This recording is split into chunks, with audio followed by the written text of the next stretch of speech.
ئەم کاتتان باش بینەرانی عزیزی تەلەڤیزیۆنی کۆمەڵا زۆر خۆشحاڵم کە جارێکی تر بە بەرنمەیەکی دیکەوە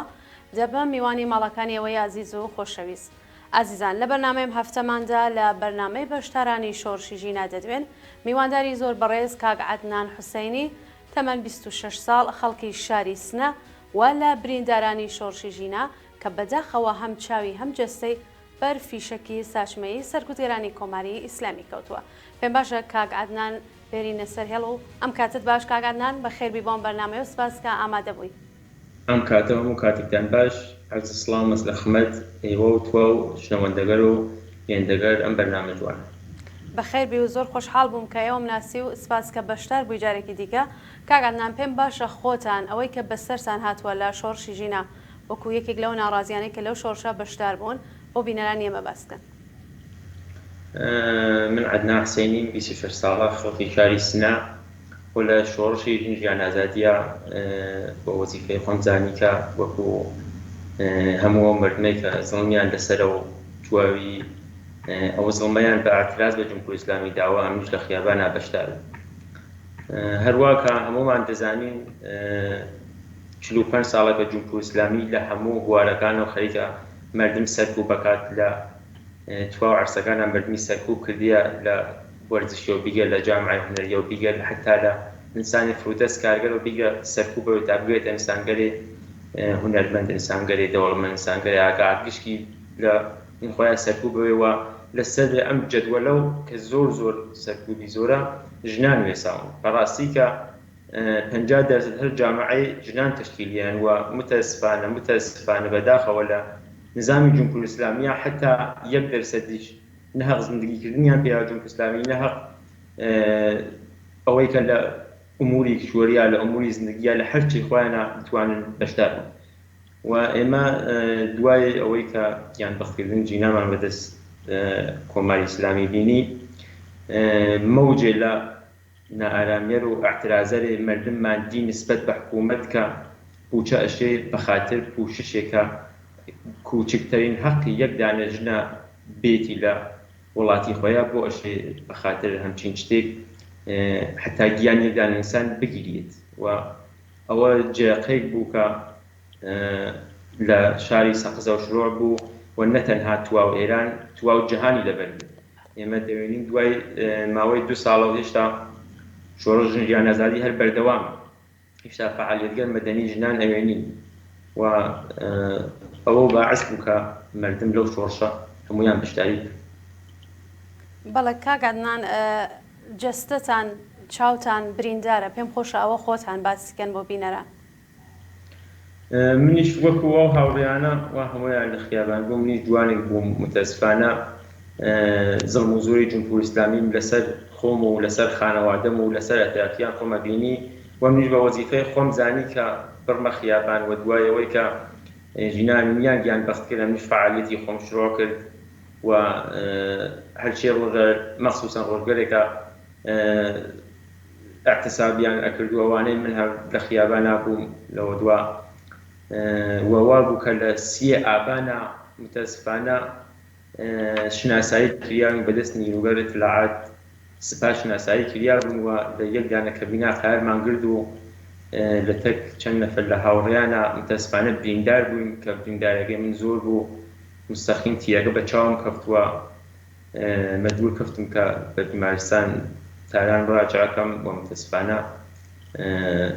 چاوی ڕاستم لەدەستاوە ئیسای کە سەدەدی تەخلیەکردنایە. و دوای ئەوەیش کە من چاوم لەدەستا ماوەیەکی دوایەوە لە 5 دەیا من بەدەست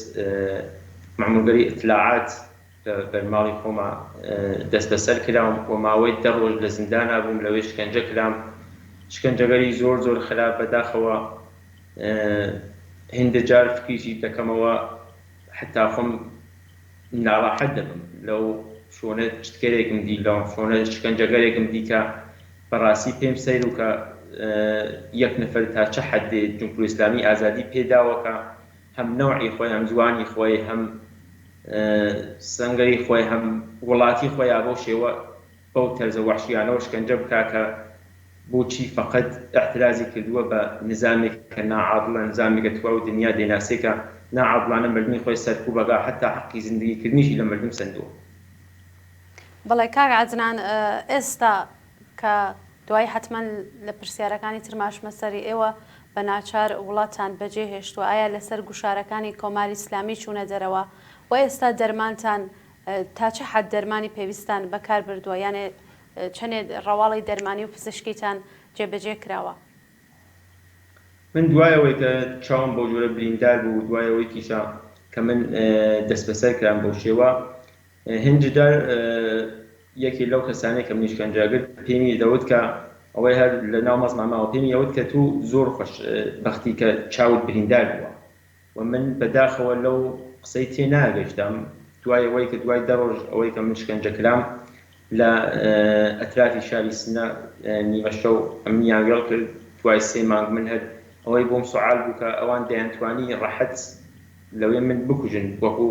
ئەو هەموو کەسانەی کە هیچ تا هیچ سایەکیان ناتێسە دەرەوە. ئێمە دەزانین کە چەندە کەسیان لەو زیندانە کوشتووە، چەندە کەسیان بە شێوەیەکی تر لەبین بردووە. و من کەم کەم دوای 3 مانگە و وەختێ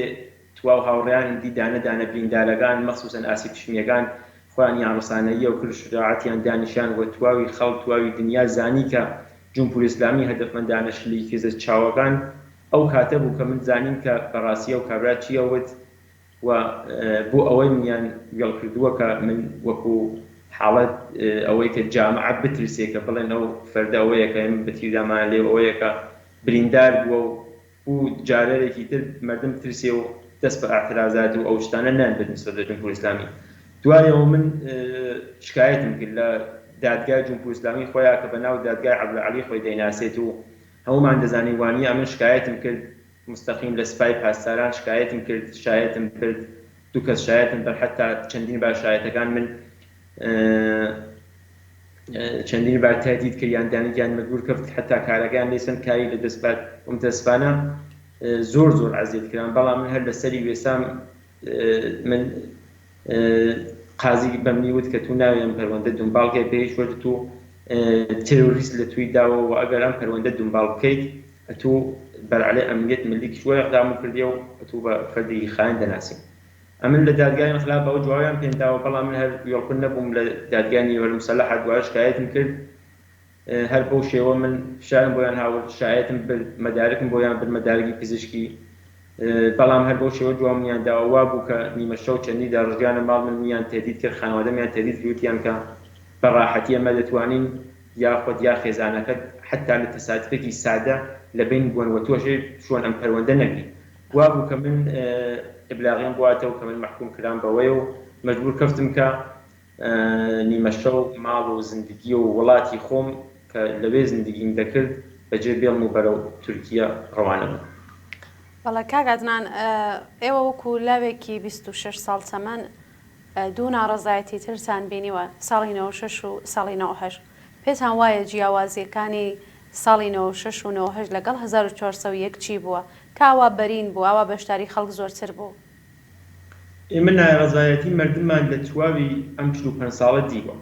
من چۆنکە تەمەنێکی زۆرم نییە ناتوانم بڵێم کە هێشتاوەشم دەبیێت، بەڵام هەر بە ناو هەر بە ئەوەی کە تێخەخم کرێ هەموو شتێک دەزانم. مردم لە هێشتاوەشتا لەنەوە شەشا لەنەوەشتا لە چۆنگەرێکی تا لە ساڵگەرێکدا هەر احترازیان کردووە، بەڵام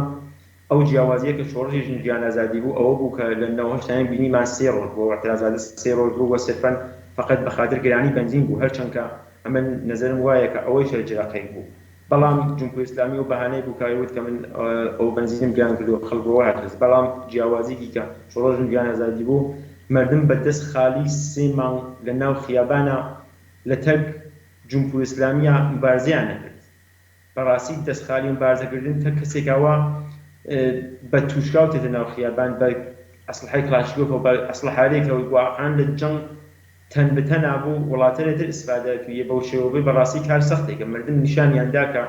واقعان خاهانەوە نەکە جمهوری ئیسلامی نابود بوو، خاهان ئازادین و پاکەس ناکێشن. متەسفانە جمهوری ئیسلامی بەڕاحەتی خەڵکی خۆی لەبین برد و شۆڕشەوە بەڕاستی کارێکی کرد کە تواوی دنیا زانی کە ئەو خەڵکە ناوەی جمهوری ئیسلامیان هەیە. ئەو جیاوازیە بوو کە هەموو کەسێ فشار لەسەریایە، هەموو قشرەکان فشارها بەسەریانەوە و گیانبەختکردن ژینا بوو بە جەرەقەی ئەو ملەتە وەکو چۆن بڵێم وەکو هیزومێ بوون، وەکو چڵێدارێ بوون کە بنزین لەسەری کراوە بە کوچکترین جەرەقە ئەو مردمە شۆلەوەرەوان. بەڕاستی ئەو مەرگی ژینا بوو بە باعث ئەو جرەقەکە مردم هەڵبسن و داوای نابودی جمهوری ئیسلامی و ڕۆخانی جمهوری ئیسلامی بکەن و جیاوازیەکەی ئەوەی بوو کە ئێمە دوای 2 ساڵیشەوە دەبینین ئەو شۆڕژە هەر پابەرجاس خەڵک هەر لە دوای ئەو شۆڕشە و ناڕزایەتی خۆیان هێشتا هەر ئیدامە دەدەن، هەم ژنان هەم پیاوان هەموو کەسێک لە عەرسەی خۆیان خەریکە ئیدامەیە و بەڕاستی لە بواری سیاسیشە و ئەوانەی کە واقعاً لە بواری سیاسی و ئاگان لە تواوی عەرسەکەدا لە تواوی دنیا خەریکی فعالیت دەکەن ئەوەیان بۆ مشەخەس کردووە، ئەوەیان گوتووە کە دوای شۆڕش ژیان ئازادی جمهوری ئیسلامی لەگەڵ مردنی خۆیان وارد فازێ بعدی بوو، یعنی وارد فازێتر لە ناڕزایەتی مردم بوو کە لە 98 96 یا 88 هەمچین بەرخوردێن لە ئەو لەتەک مردماکردنە مردمیش بەو سەختیەوە احتراز خۆیان نسبەت بە جمهوری ئیسلامی ئیدامەدا دوای ئەوەی کە ئەو هەموو کەسیە کوشت، ئەو هەموو بریندارە، ئەو هەموو کەسانێک کە لە زیندان و ئێستا ئێمە هەر دەبینی کەسانێک هێشتا لەو شۆڕشە بوون و بەڕاستی دوای 2 ساڵ هێشتا هەر لە زیندان و سرفەن بەخاتر ئەوەی کە احترازیان کردو بە جمهوری ئیسلامی. بەڵێ کاک عەدنان، من و تۆ کە بۆم بەرنامەیە قسەمان کرد قسێکت کرد کە وتت پێم خۆشە لە بەرنامەکەیەوە باسی کەم ئەوە بوو کە من وەکو پرسیارەی پرسم لێوە ئەگەر ئەو کەسەی کە مستەقیم فیشەکی ناوە بەجەستەی ئێوە و چاوی ئێوە ڕۆژێک لە ئێرانێکی ئازادا بیبینن چیتان هەیە بەرامبەری چه هەڵسوکەوتێک نیشانەدەن؟ بەڕاستی ئەمن چاوێکم لەدەستداوە و یعنی حەز ناکەم تەنانەت خۆم لە جێ و کابرا قرار بگرم و ئەسلحەیەک بەدەستمەوە بێ هیچ وەخت دڵ ئەو منی بەڕاستی بڵم کە ئەدەم لە چاوی یەک نەفەرە و چاوی نابیناکەم. بەڵام ئەو کەسانەیەک وا لە ئێمەیاندا ئەو کەسانێک وا لەناو شۆڕژە بوون حەد لە خودێ و مردمە بوون حەد لە خودێ و ملەتە بوون ئەوانیش خەریکن دزڵم و زۆر جمهوری ئیسلامی دەبینن و بەڕاستی ئێستا بگەڕنەوە زۆر باشتر هێندە چۆن کە خۆیشیان مناڵیان هەیە، چۆن کە خۆیان خانوادەیان هەیە، چۆن کە خۆیشیان دەزانن کە جمهوری ئیسلامی چەندە خەریکە ناعاقلانە تەکەون مردمە بەرخوردەکە. من بەنۆبەی خۆم دەتوانم بڵێم کە ئەو شەخصە ئەگەر هەر ئێستا بگەڕێتەوە بە سەمت مردم لە سەمت دروست تاریخە و قرار بگرێت، من هەر ئێستا ئەی وەختم و بەڕاستی هیچ کێشەیەکم لەگەڵ یان نابێت. ئینسان جایز و خەتاست، وەرە متەسفانە مشکل ئەوەیە کە تو ئەو خەتا ئەدامە بدەیت. هەر کەسێ خەتاکە ئێستا ئێمە دەزانین کە ئەوانیش چەندە عەزیەتی جمهوری ئیسلامی لەسەریانە وەکو حاڵەت چاڵێکە کە تێکەوتون، بەڵام خۆیان دەزانن ئێمە دەزانین تواو دنیا دەزانێت کە جمهوری ئیسلامی ڕەفتە نییە، سرفەن بەخاتر سری دەیاگر تایزێت وەپاماوە، بەڵام مردمێک کە نظامی خۆیان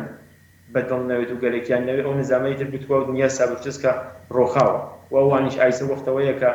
دروستین تەسیم بگن و سەمت دروست تاریخ بێزنیایە لە سەمت مردم. بەڵێ زۆر سپاس کاک عەدنان. کاک عەدنان لە جەرەوەی وڵات ئێوە چۆن خەباتی خۆتان دژ بە کۆماری ئیسلامی هەر بەردەوامە چی دەکەن ئێستا لە جەرەوەی وڵات بەوەی کە دەنگی شۆڕشی ژینا بن؟ ئێمە ئەنجومەنی برینداران و دادخواهانی شۆڕی ژن ژیان ئازادیمان تشکیل داوە و ئێستا نزیک بە 30 کەس عوزبی تایە و زۆربەی لە هاوڕێیان لە کشوەری ئاڵمانن، بەڵام هەمانەکە لە تورکیا هاوڕێیانی ماونەسەوە، هەمانە لە هەرێمی کوردستانە هاوڕێیانی ماونەسەوە یا لە وڵاتگەرێکی ترا، بەڵام گشتمان یەکگردوویمان لە خۆمان ئەیجاد کردووە کە هەر وەکو ئەو ڕۆژگەرەوە لە سەر شەقامەکانیان نابودی جمهوری ئیسلامیمان هاوار دەکرد دوارە لەم حەنیشە بە شێوەگەرێ بتان ئێدامەی بن، وەکو ئەوەی کە ئێمە لە ڕۆژی ئینتخاباتی جمهوری ئیسلامیە لەبەر سوپایی جمهوری ئیسلامیە هەموومان احتیاجات خۆمانمان نیشان دەدا، دوایی لە ساڵگەردی ژینا بەرنامەگەرێکمان هەیە. ئێمە لە حەنیشە ناتوانین بەڕاحەتی دەستبەردار ئەوە بووین کە جمهوری ئیسلامی خەریکە خەڵکی خۆی ئابەم شێوە قەتوعامەکە، ئابەم شێوە خەریکە زڵم و زۆرەکە لەسەر مردم و بەڕاستی ئێمە وەزیفەی خۆمان دەزانین کە ئیدامەی بدەین بەم ژۆڕژگیری خۆمان. بەڵێ زۆر سپاس کاک عەدنان. پرسیارەکانی من کۆتایی پێهات ئەگەر پەیامێکتان هەیە کە پێتان خۆشە لەم تەلەڤیزیۆنەوە ڕوو بە خەڵکی ئێران و کوردستان پێشنی فەرموو. پەیامی من بۆ هەر کەسێ هەر بینەندەی کە دەژنەوەی ئەوەیە کە تاوی جێکە توانن یەکردوو بن. بەڕاستی جمهوری ئیسلامی لەم 45 ساڵاوەندە وەکو دارێکە ڕیشەی کوتاوە لە هەموو شوێنێکە کە ئێمە دەتوانین تەنیا بە یەکگردووی و بتانین ئەو دایە لە ڕیشە بینی و جمهوری ئیسلامی لەبین بووین تا ئەو کاتێکە تا ئەو جێگە توانن جمهوری ئیسلامی لەبین بووین یەکگردوو بین. من فقط داوای یەکگردووی یەکەم لە تواو خەڵکی ئێران. جارێکی تر زۆر سپاستان دەکەم. زۆر سپاس مەڵاوە دەستخۆش. زۆر سپاس. بەڵێ بینەرانی خۆشەوی زۆر سپاس بۆ کاک عەدنان حوسێنی لە بریندارانی شۆڕشی ژیناکە بەرنامەیە بەشدار بوو. بەم جۆرەیە هاتینە کۆتاییان بەرنامەیە هەتا بەرنامێکی تر و چاوپێکەوتنێکی دیکە هەر بژین بە شادی و کامرانی. تۆژن ژیان و ئازادیت کردا هاواری یەکگرت تۆژن ژیان و ئازادیت کردا هاواری یەکگرت و بووی باورە و گیانی تازەی مرۆڤ دۆستی پەراگرت و